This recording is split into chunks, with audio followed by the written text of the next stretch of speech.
Reporting live from CrimeCon in Las Vegas at the Caesars Palace. Last weekend, I spent an amazing time in Las Vegas for CrimeCon. In fact, it was my 9th CrimeCon in a row. There were so many wonderful highlights that I am excited to share, so tune in. Thursday was all about traveling. I invited my boyfriend because he really wanted to go to Vegas. We traveled from Florida. Now, this wasn't the first time that I went to Vegas. CrimeCon was there for 2022. So that was my first time being in Sin City. And they understood the assignment when they booked Caesars Palace as the host hotel. It's the best place that I've ever stayed at.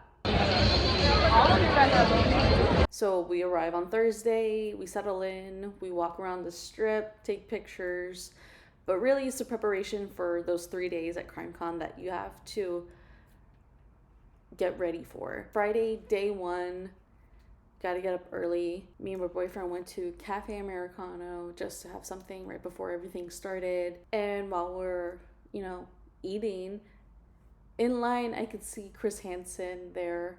So it's not unusual if you're typical true crime figures trying to get coffee. So that happened. We got food, walked around the casino and the other establishments, and we came across a wall of celebrity photos. And one picture stopped me, and it was Tom Cruise and Dustin Hoffman on the set of Rain Man. Coming across that picture was iconic, and I had to document that moment as a Tom Cruise fan. After that, we got ready and headed out the door for day one, which started at noon.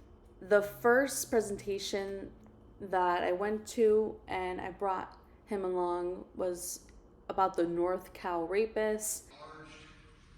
And convicted of the North Cal rapist series.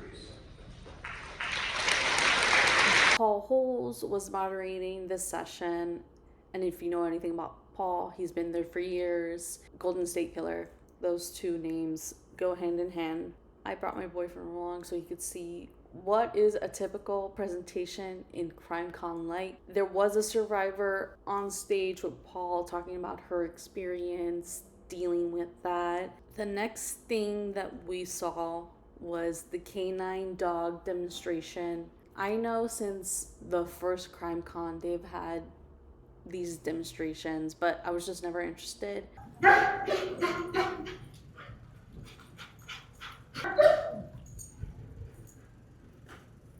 We got a good front seat, but the room did fill up to the point that there were people sitting on the ground against the wall watching everything happen. There were 2 representatives from the Houston Police Department, and they talked about their canine and, what was their personality like, what they do for the job. I went to the Alcatraz presentation. Now, they didn't reveal a whole lot because it was mostly about promoting this new documentary that is coming out in August. In the panel featured 2 FBI agents, 2 documentarians who happened to be married, and then a nephew of one of the men that escaped in 1962. And so seeing that close connection made me think, okay, this is legit if we have a relative on stage at CrimeCon decades after the fact talking about this case. Honestly, I'm excited because it sounds like they might have some credible information that could lead us into the whereabouts of what happened to these 3 men that escaped. And there is a Whitey Bulger mention. We'll see what that is all about. In between that, we found ourselves in Expo Hall, but it was kind of short-timed because trying to get to one location to the other, trying to find this presentation was exhausting. We did get to see parts of Expo Hall, and that was really cool. They have the best exhibits. There was an ID exhibit. Hansen.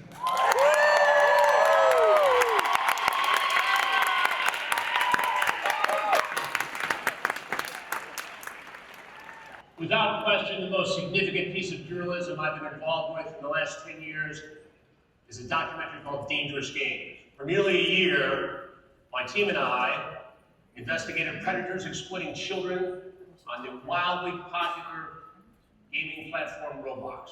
Roblox is not just a gaming platform. It is a multi-billion-dollar publicly traded corporation, a company that knows predators seek children playing on their platforms. Pretty much that was day one. The next day, Saturday, programming starts at 9. So you have to get up even earlier. Like I said, I got up for my Starbucks at like 6 a.m. and that's when I saw Erin Moriarty getting her coffee. This day was probably my favorite day of the entire weekend. Started off with the ID panel of female hosts of shows on that channel. Paula Zahn from On the Case. That's one of the earliest true crime shows from ID that I've ever seen, and to finally see her in person and represent the channel was amazing. And then among her was Holly Madison, who hosts Lethally Blonde. I've seen one season and I think it's pretty good. If that name rings familiar to you, you probably know her from E's The Girls Next Door. Yes, she was a Playboy bunny. I have to say, I thought she was really interesting to hear in person. And she's really pretty too. Among this ID panel was Beth from the show called The Curious Case of, a host from the show Toxic, and then Simone, who has appeared in several programs like Quiet on Set. Overall, I enjoyed their conversations, but it was the Q&A that really caught my eye. And I was just recording because I just love to capture moments. But I was recording one woman speaking up, and it turned out to be Jane Carson Sandler, who is a victim and survivor of the Golden State Killer, an attack that happened in the 1970s for her. I actually went to the Golden State Killer presentation in the first CrimeCon in 2017. Jane was there among other survivors talking about their trauma, their experience. Back then, the perpetrator was unknown. Nobody knew who he was. Fast forward to the next year in Nashville, CrimeCon is set to start in a week. And the authorities capture and arrest Joseph D'Angelo.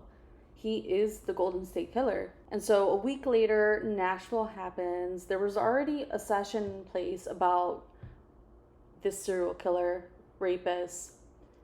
But everybody was celebrating because it was unexpected news. And I remember Jane Carson being there. And it was just an amazing moment with the timing of it all.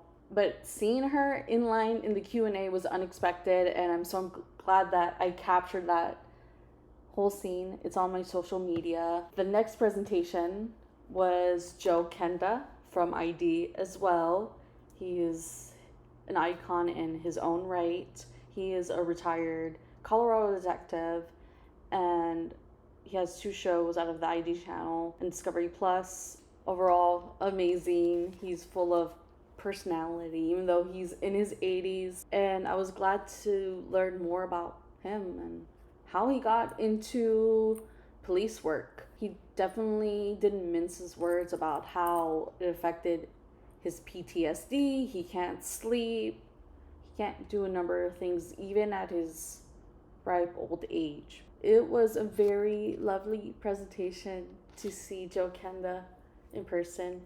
The next one was the biggest event that I've probably seen in all of CrimeCon in my 9 years. My boyfriend was in session for that because I implored him to sit and watch this while you have the chance. Chris Hansen moderated a panel with real-life survivors of Jeffrey Epstein. They were Courtney Wild, Jena-Lisa, and Haley Robson. I've seen these women in the media before. I've heard about their stories, but seeing them up close was on another level. It was the most powerful presentation I've ever seen. It really puts things in perspective. You know, one of them said there's no guarantee that we'll be even alive tomorrow. So that just tells you the seriousness of this whole matter. and the files. You can see more of those moments on my social media. Right after that, I actually stayed in the same seat, didn't leave because I was at Gold VIP, and I saw the 48 hours presentation.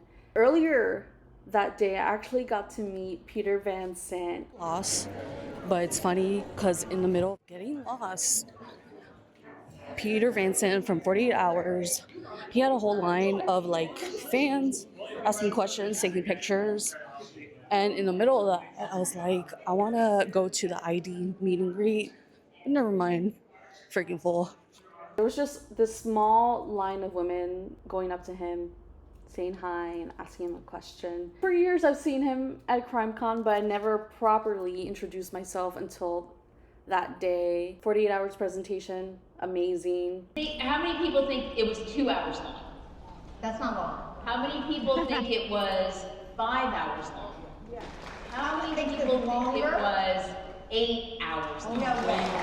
There was one? Yes. And as a person who has seen Dateline and the cast for years at CrimeCon, it's about time that 48 Hours gets their flowers. After this, I finally found Expo Hall. It was complicated between presentations and all the stairs, but eventually I found my way back there, looked at the booths, introduced myself to people. At some point I was getting fatigued, but I did attend this one presentation regarding Michelle Newton. This has to do with a case of custodial interference. This little girl, she was basically abducted from her mom, and her dad never saw her again for many decades. Finally, in 2025, she found out her identity, that she was actually a missing person from the 80s.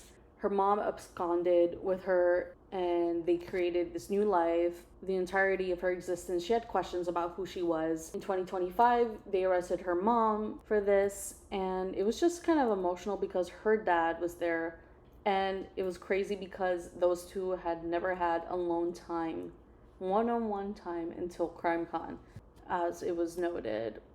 To my knowledge, this was the end of day 2 programming. Right afterwards, me and my boyfriend, we walked around. We went to the strip, looked at the indoor mall, which was beautiful. I have to mention a funny take because in Caesar's Palace, there is a restaurant called Peter Luger Steakhouse, and recently CinemaCon happened there in April, where a bunch of stars appeared to promote their new films, among them Tom Cruise for Digger, which is coming out in October.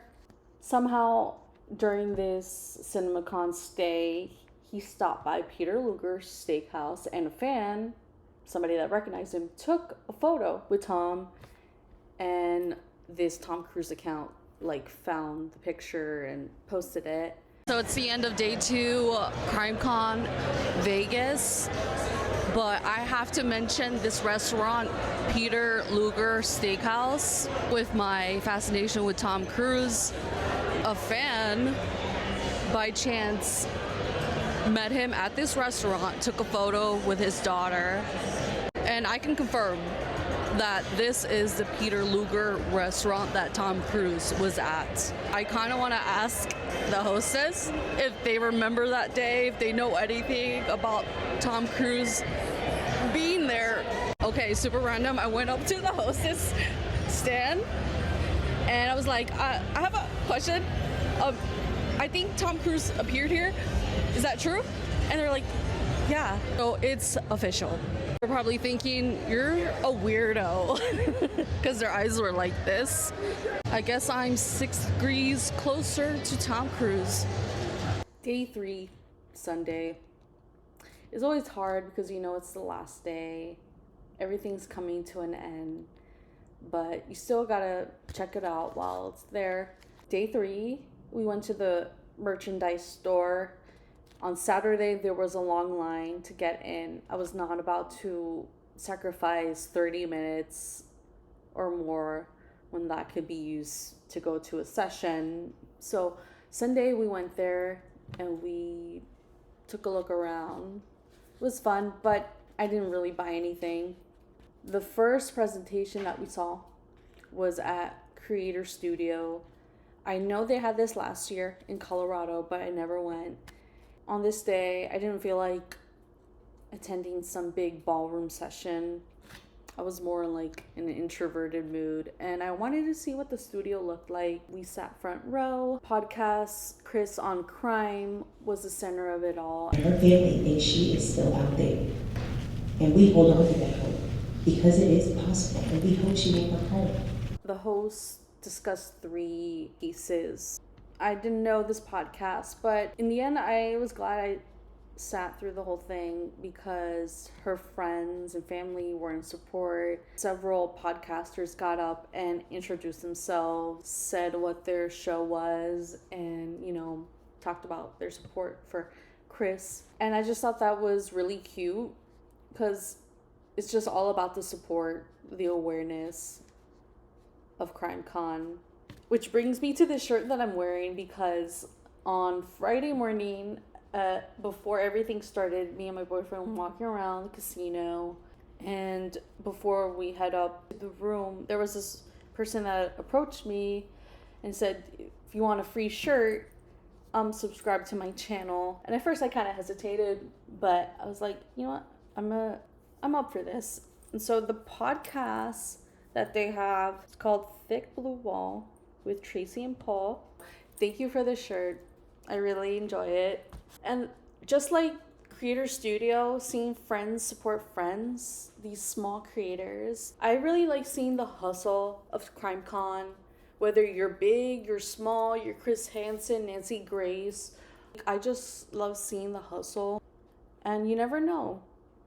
You never know where someone can be in a year, in 5 years. After Creator Studio, we went to a presentation on the Bureau of Indian Affairs Missing and Murdered Unit. The special agent, his name was Micah Ware, and he went over a series of cases on Native American women that were killed.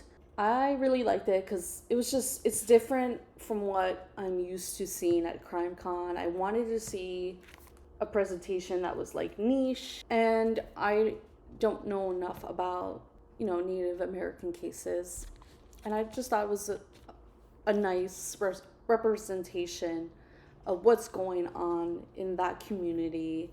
The final presentation that I saw at CrimeCon, I didn't know this person until I walked into the ballroom. Mike King from Profiling Evil. He has a YouTube channel, and ever since I left CrimeCon, I checked, and he has 250,000+ subscribers, which really surprised me. And I can see why, because he has a lot of personality. It was one of the more memorable presentations that I've seen in the last 5 years of CrimeCon. And basically it had to do with coercive control and how that affects people being abused in whatever sector. They talked about, religion, social media, workplace. If you remember the Nexium scandal and the trafficking involved, that was mentioned. I really like the social media aspect because in 2026, we know that social media is toxic, and there have been a lot of figures that haven't been great in the space. Also, what was interesting in the beginning of that session, Mike knows he's worked with FDLS groups, the hardcore, I'm not talking Mormon, like the hardcore polygamists. We have 20 families, you have 20 wives, there's 50 kids, we live in remote Arizona. And there was a man that stood up and said, I used to be a part of the FDLS, and he just allotted Mike and his work. And it's, again, you're never gonna come across someone like that who used to live in that environment. But that's what's so cool about CrimeCon, the people you encounter, because you come from different cultures, but somehow one thing can make you come together. Profiling Evil by Mike King. Check out his YouTube channel. And that was the end of CrimeCon, as sad as it was. I still had a lot of time to kill between my flight. And actually, after CrimeCon ended, we were still walking around the conference center. CrimeCon is over, so are you gonna really stick around the hallway? There was that wall of missing people posters that's been at CrimeCon for a few years now. You know, we had idle time and we were looking all over that board, and it was just interesting to learn about more cases. Maura Murray was there, and of course I had to document that because that is one of the most well-known missing person cases, and just gives you the scope of how many people need attention, need a voice. I found a case locally of a teenage girl that I didn't even know of. These are my final thoughts on CrimeCon Las Vegas. Everything that I've mentioned in this video, everything that I've posted on social media still isn't even enough to explain the magic of that weekend. I hope you had a great time. Next year it's going to be in Orlando. I already bought my badge. I'll probably see you there. I hope you've enjoyed my CrimeCon story. Thank you for watching.